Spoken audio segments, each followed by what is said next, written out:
Welcome everybody to the exciting conclusion of the 2025 Greatest Media Team Nantucket Open, also supported by the Nantucket Inn. And after a amazing first 27 holes, we have the final 9 for you guys. The back 9 of Nantucket, a little bit more technical, a little bit more hard-earned birdies, and it's going to be an exciting time for you as we are jumping right into the action with hole number 10. It's a par 4. Forehand off the tee plays really well, and we're going to see our great New England card attack this beast of a back 9. And here to take it all in with me is Mr. GMT himself, Raivis Markons-Craig. Raivis, what insight from the front 9 do you think will be important for viewers here on the back 9? Happy holidays, everyone, and thanks for having me, Harry. So I think the biggest thing I noticed was that the scores were very bunched up together going into the front 9, and now we see a little bit of separation, and separation is going to be the theme for the back 9. You have a lot harder holes. You have at least 3 holes averaging over par, so I'm excited to see this final coverage and to see if Chace has a three-peat in him. Well, if you're looking for the perfect forehand drive, Casey White just showed us. That is position A right there. Well, we're going with the Nantucket Skimmer. Let's see this on the catch cam. Count the skips if you can. 1, 2, 3, 4, 5, 6, 7. Yeah, that was that is the perfect shot. That was like skimming rocks, Harry. That was cool. I forgive you, by the way. But if you hit the tree, I wouldn't have. Yeah, great shot by Paul there. You know what he's throwing there for his mid? Like, was that a mid? Yeah, that's a baseline beat-up entropy. So, the end of the season, that pretty much became his only throwing putter. It's overstable disc, very low glide, but beat up to be straight and manipulative. So, I mean, pretty much any shot he wants to throw, he can do with that disc.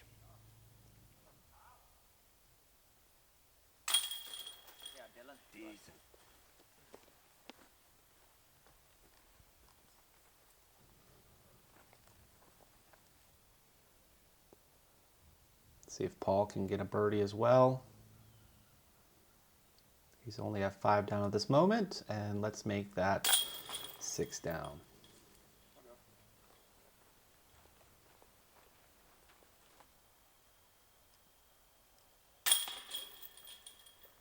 Good stroke by you there. Finally on the birdie train, Harry. Woohoo! We like seeing that. And speaking of what we like to see, what are your plans for next season? Are you going to be continuing the Pro Tour? Let's let the viewers know, please. Yeah, for sure. Going to be hitting the 2026 tour pretty much the same as last year. Going for a full tour, but I guess technically a little bit more because I plan to be at pretty much every U.S. event and maybe even more than just one in Europe. But we'll have to wait and see on that one. Well, that's exciting. I would love to see you at more European events, like that PSCS Open or something like that. And hole 11 here, average 4.14. So this is the second most difficult hole of the day. And it's going to be averaging 0.3 strokes harder than hole 10. So you can see why, because you have to get around that corner, and then you have a lot to deal with in terms of trees, shot shaping for that second shot. And I just love this hole because it really rewards a really good landing spot. If you're not in the right landing spot, you're going to probably be forced to do something that is going to be egregious, and you're just going to absolutely get a few bogeys on this one if you do that. Yeah, this one's really tricky because there's a few obstacles very late in the shot that can really mess you up for that second shot. So you do have to get far and specific, but there's a couple places that just aren't going to be good for you. So we'll see where this one ends up. It had the second highest bogey rate. Great shot for you. So back-to-back great forehands. How's your forehand feeling, Harry, off-season? Is it just as good as we were seeing in the Nantucket coverage? Well, a few things. The forehand route I took in both round 1 and round 2 was not at all the intended route. So, two pretty bad shots, honestly. Just able to capitalize since they're overstable discs. But no, the forehand right now is in not very good. I'll say that. I don't practice it too much in the winter, just to give my shoulder a rest. And if one thing is going to go in the winter for not practicing, it's going to be the forehand. So we'll be ramping back up on it soon. But right now, it's pretty much out of commission. That's interesting insight that you are actually taking a rest and letting it relax. That's actually great to hear, because I think more players should be doing that. I mean, you don't need to be throwing forehands every day if you don't have to, right?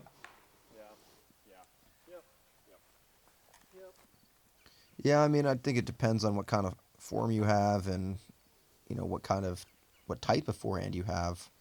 I've never had forehand injury problems, but I think the way that I throw them certainly could be a chance for that. So I would like to limit that as much as possible. See if Paul can get a long bid here. You guys are making this hole look a little more difficult than usual. But let's see if you can get a... Yes, Harry. Back-to-back birdies. Yeah, just from shallow circle 2 here. A little bit of a crosswind, I remember, just helping this putt stay up. Really good extension and follow through. And yeah, we're putting something together. I enjoyed watching your follow through and your extension there. Some putts you just know, right?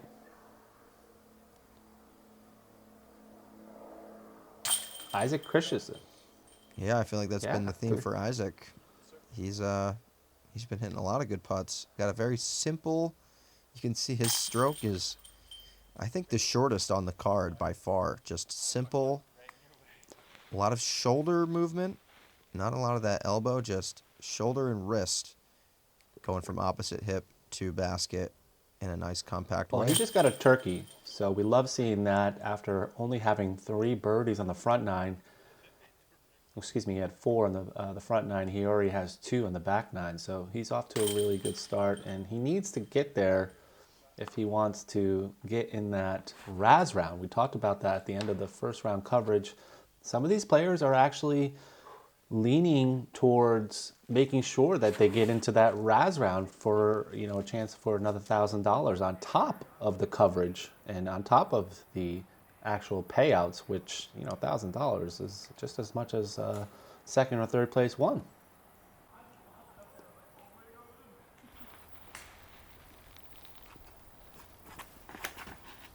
Tilt, baby. That looks like we got the upside down tilt again. Wow. We'll take that. Dale and Capaccioli in a little bit of trouble on this hole, and this would be your hardest hole of the day, as expected. Nice shot.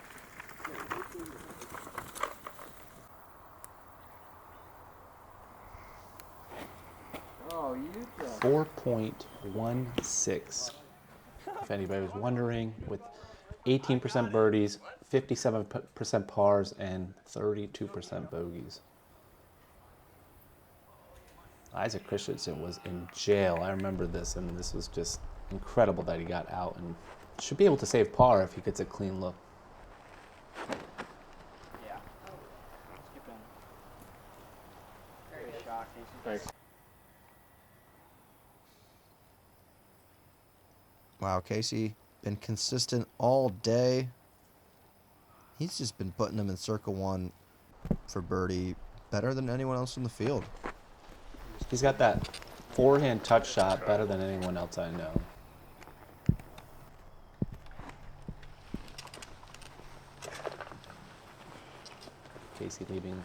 Paul leaving a little short there, but he should be able to connect for his putt as well.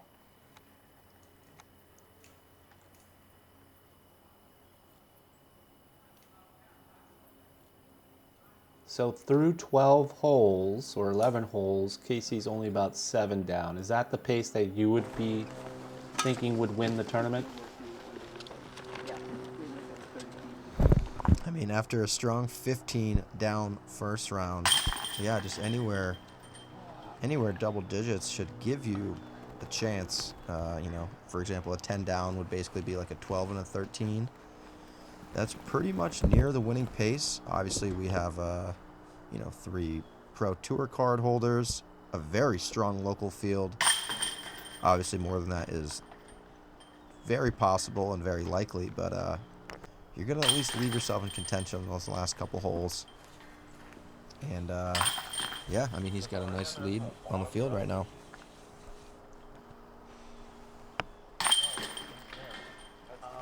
Which pros would you like to see at Nantucket, other than these local pros?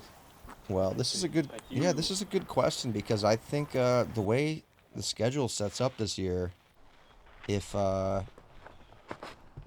it is indeed the week before GMC, I feel like that would entice a few more pros to actually come to Nantucket, spend a little extra time in New England before the swing, rather than a lot of pros after Maple Hill wanting to get down to USDGC for, you know, very understandable reasons.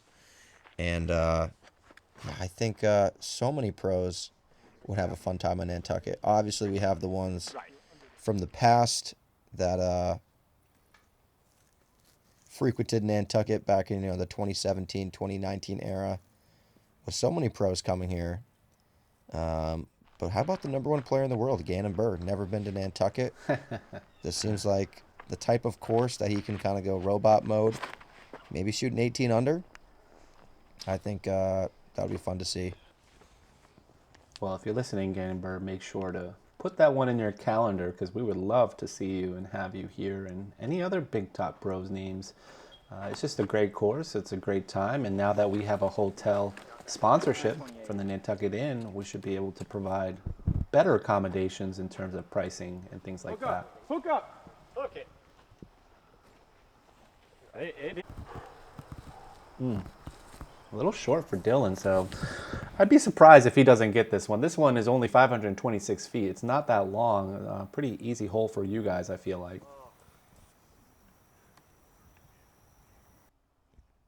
Yeah, this is one of those holes that if you get the drive right, this upshot is pretty simple. Just go nice standstill putter. Looking like a birdie for myself. Averaging 3.89. Do you notice anything that's missing from the fairway, Harry? Of course, we got the famous wishbone. You can actually see it. It's still on the hole. It's just off in the woods. But yeah, definitely makes this hole a little bit more routine when it comes to the upshot.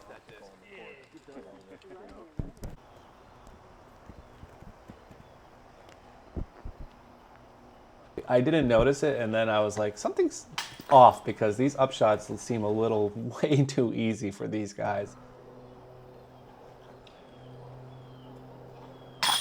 Good putt by you. Dude, what the heck?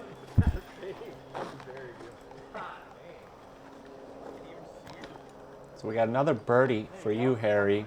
You shot a 10-30 round, the first round, shooting a 57 at a par 68. You're about 7 down now, so you're not off that pace. You're heating up, I feel like.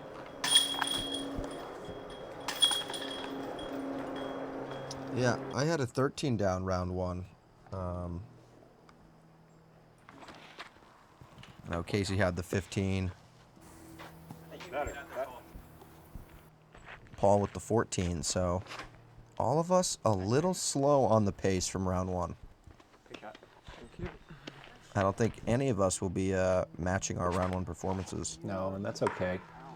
Can't do it every time. You guys saved it for the feature card, which is fine. Obviously, you guys are playing well, but a lot more tree hits on this coverage for round 2 on this hole. This is hole 14, 238 feet, one of the shortest holes that players will face. And this one averaged 2.73, so a lot harder than the par 3 on hole 8 and a lot harder than the par 3 on hole 3. I mean, yeah, this is either one of those that you're putting in the circle or hitting the first or second tree, so not too hard to scramble through these woods, but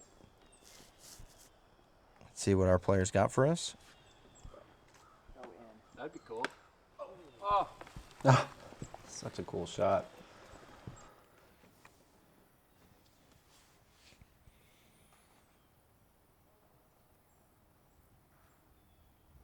I guess the one thing, because it's the end of the season, that I would like to know is, are you going to be staying on Team Discmania? Wow, that's a really good question. Nothing to say about that right now. But as we know, a lot of sponsorships get announced in the new year, so stay tuned for 2026. Could have some pretty big plans. All right. Not revealing his big plans just yet, folks, but again, the new year is right around the corner. I will say this, Harry, we are excited to have you for season 2 here at GMT. So we hope that... Hey, we can definitely use that. We'd hope that you'd be more than welcoming to join the team again, and happy to have you again. Absolutely. This might be the first ever contract approval on live commentary coverage. Raivis, I'm in. Hole 15, this is 542 feet, averaging 3.77. We have Harry going Simon Lizotte line. Hold it. No. It dropped? Yeah, I hit the tree in the middle. That's in the middle. Yeah, I was taking a peek at the scorecard. Definitely was able to bring back the birdies a little bit in the back 9, so looked pretty safe for the top 3 podium performance, and figured why not? Let's try to grab an eagle and maybe make this thing a little closer at the top. And yeah, if you heard the people in the card, it looked pretty good, but there's just one tree in the middle that you pretty much just have to beat, because any left of it, any right of it is really bringing in that rough on the left and right. And, well, I didn't want a really bad score, so just figured we'll try to miss it in the middle. Fell straight down, and still got a birdie, so no harm, no foul. I love the fact that you landed right in the middle there. And I guess the only thing that I'm wondering at this point, because I've been noticing you throw this disc a lot, what is the big difference between the Q-Line series DD3 and a regular S-Line DD3, in your opinion? Yeah, I mean, it's a good question, and one I'm still trying to figure out. This was the one tournament I actually put the Q-Line in the bag for. There's a couple holes out here that are, like, almost eagleable, and, you know, pretty safe to go for it and throw a big shot. This being one of them, you know, 2 holes ago. So I was trying it out for a few holes. I had just reviewed it on my YouTube channel the week before and felt pretty confident throwing it in the bag. So we kind of just stuck it in there, and especially for the skins match, I was trying to get some big shots out of it. So honestly, not really quite sure yet.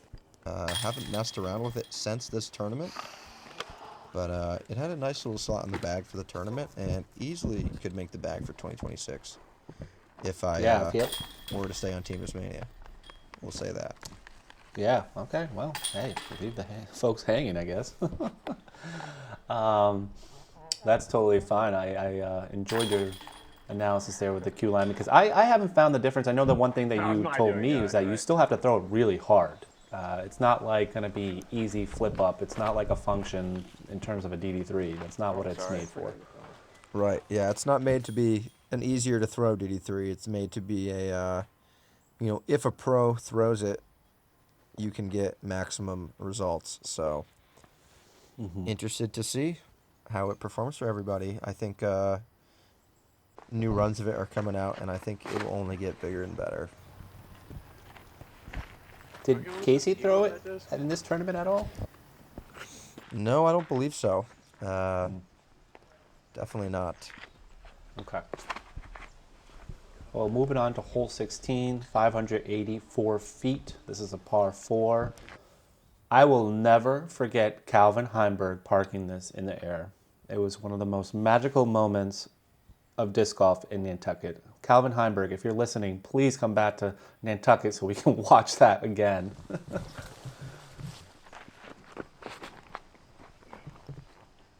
Wow. That's a Look great at drive. this line by Dylan. Wow.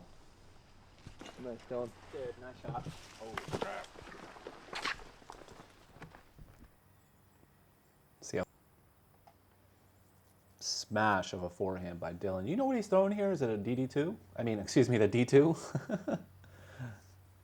I would guess D2. Yeah, I don't know for sure for Dylan's bag, but based on what he throws a lot, definitely either D1 or D2, and probably the D2.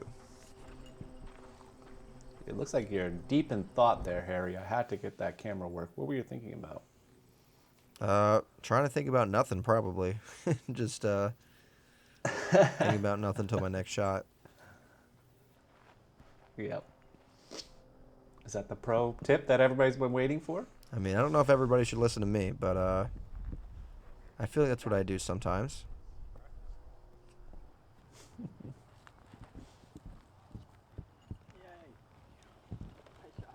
You ever get nervous playing disc golf anymore? Other than hole 1? Other than hole 1, I would say yes, but the nerves that I get other than hole 1 are usually different nerves than a hole 1 nerve. You know, a hole 1 nerve is more like kind of just a starting jitters, or, you know, you've been waiting all day for this moment, and it's just kind of exciting that it's there, and, you know, your brain and body just gets filled up with all these excitements, and, you know, some of that could be negative as it might throw you off your game, but if there's more like a tense situation down the down towards the end of a tournament where I need to execute, or, you know, things become very obvious that the shots coming down the stretch are of utmost importance, it's more of a nerves that I can channel into focus, where, you know, a hole 1 nerves is hard for, I think, me and pretty much everybody to channel that into focus because it's just so much excitement. But, you know, when it comes down to it, you're just kind of in the flow of things, at least ideally. And, it's a lot easier to channel that into focus and, hopefully step up and make those big moments coming down the stretch.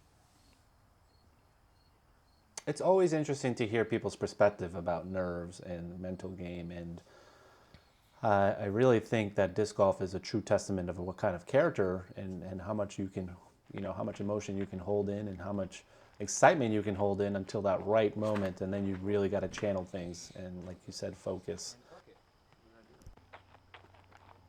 We are here on hole 17, an average of 2.82, only 303 feet. This was parred the most by the field, at 32 pars at 70% par rate. A pretty hard par 3, but also pretty straightforward. Just got to get lucky, and sometimes you get some bad kicks from the trees.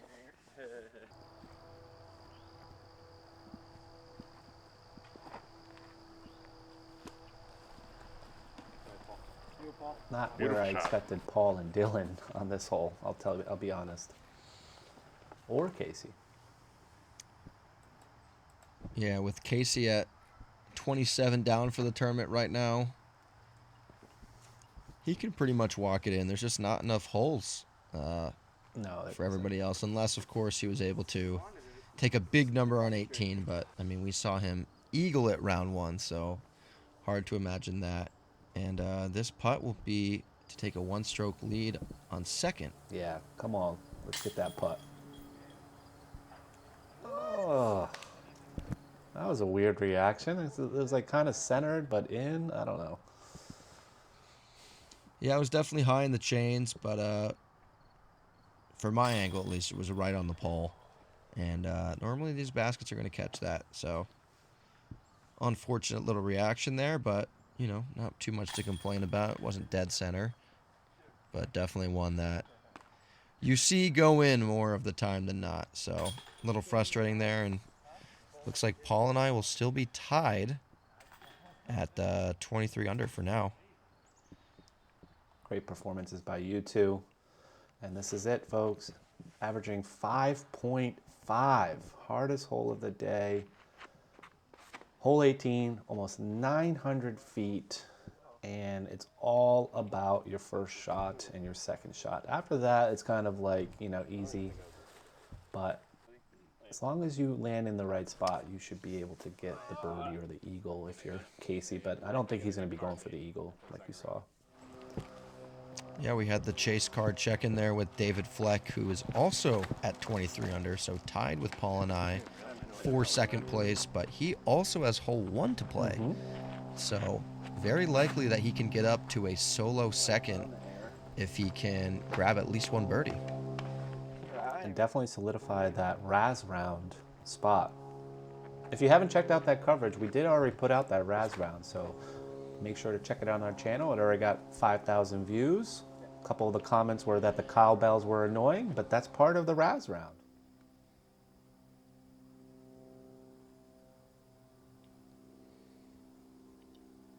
Beautiful shot by Dylan. He is on fire here on hole 18. This is the second time I've seen him in this area on the right of the fairway and just absolutely smashes it.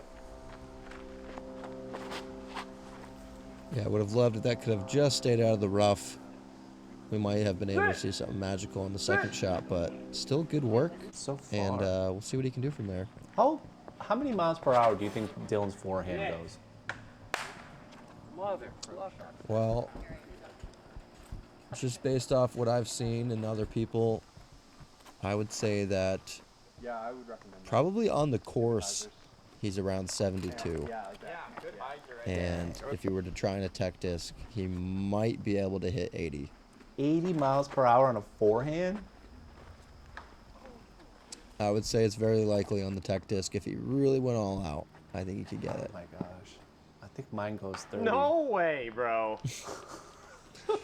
Oh my god. Oh, Harry, You can hear another Casey's reaction. Yeah, another tree that just phantom tree that shouldn't be there for you. It's all right. We're still looking at second Yeah, place. you know it's validated when the other people on the card are giving you the reactions for you. So, although it doesn't really do anything, it is at least nice to hear. Yeah. Well, I wonder if you didn't hit these limbs, if you would have gotten solo second. I had the eagle.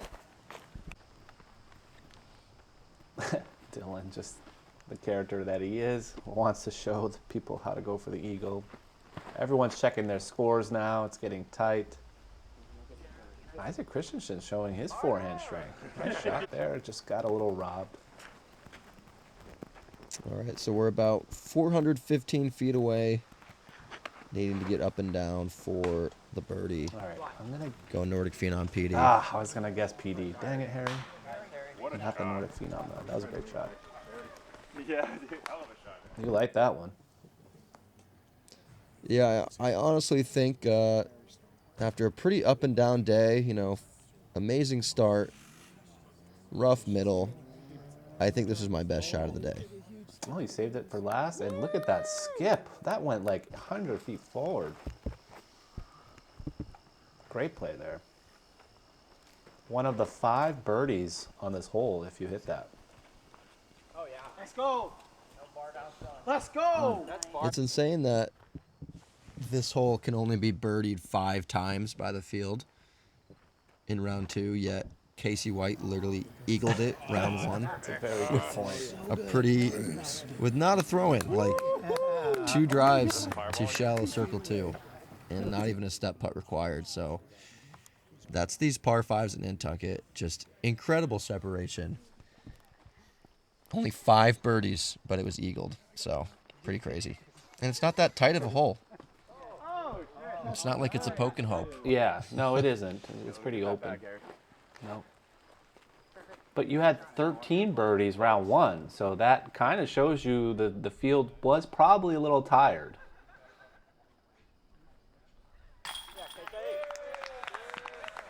Wow. Impressive. And there's Casey White shutting it out for the bogey-free day. Obviously impressive at Nantucket. And, I mean, yeah. Averaging 1050 for this event, Harry. That's quite a standard there. He didn't average that last year, and I feel like every year these totals go higher and higher, and these averages are better and better.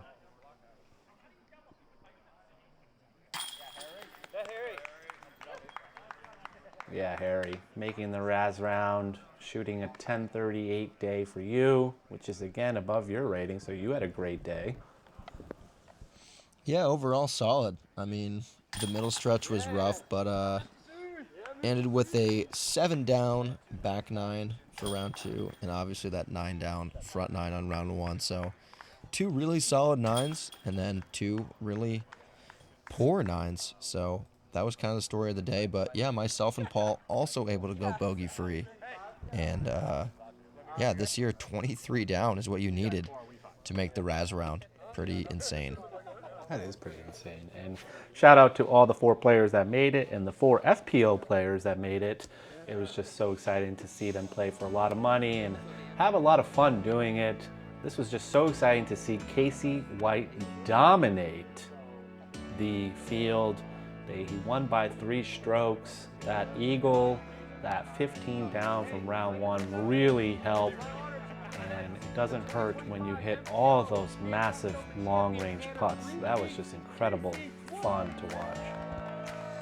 Yeah, and I do want to say, I mean, a 3-stroke victory at a tournament that's you know, is a little bit harder to birdie on is a lot less impressive than a 3-stroke victory at a course like this. I mean, with up 3 strokes with basically 7 holes to go, it's almost hard to imagine that Casey could lose a lead like that. And on a normal course, I mean, 3 strokes might not be safe with 2 holes to go. But that's the nature of Nantucket. It's a sprint out there. And after that strong second half of round 1 with the 10 down back 9, he was able to cruise from there, grabbing 6 birdies on the front, 6 birdies on the back. And it was the consistent play for Casey White that was able to do it today. And impressive stuff from the 3-time champ. Yeah, an impressive hot round by David Fleck coming in at -13. He unfortunately did not birdie, wasn't able to get into that tie mark with you guys, but still played very well at 10:45 round. Just a lot of fun here in Nantucket as usual. We really hope everyone enjoyed this coverage. We hope that you can make it next year to Nantucket. Todd Rainwater always delivers. Connor Spilman always is a great assistant TD to get out there. I'm not sure if I'll be there this year, but definitely a fun weekend, and just awesome to have all the Greatest Media Team support out there as we did, and all the players. So again, thank you for joining us and taking advantage of that Nantucket Inn discount. That was awesome to see, and we can't wait to do it again. Yeah, if you're on the fence about coming to Nantucket next year, definitely make the trip. It is the most fun tournament of the year, and it's going to be even more in the summer next year. So going to be a really fun time right after Labor Day, and come enjoy Nantucket a little bit in the off season, but still warm enough to be an amazing vacation. It's all about that vacation vibe, and here we go, the start of the Raz round. You can see it gets a little wild. It's a lot of fun. Make sure to check that out on our channel, only on the GMT channel. All right, thanks for watching, everybody. If you made it this far, you might as well leave a subscribe for that more local coverage coming your way. And for me and Raivis, that's going to be it. Stay tuned for our next tournament dropping, and have a Merry Christmas, Happy New Year. We'll probably see you in 2026.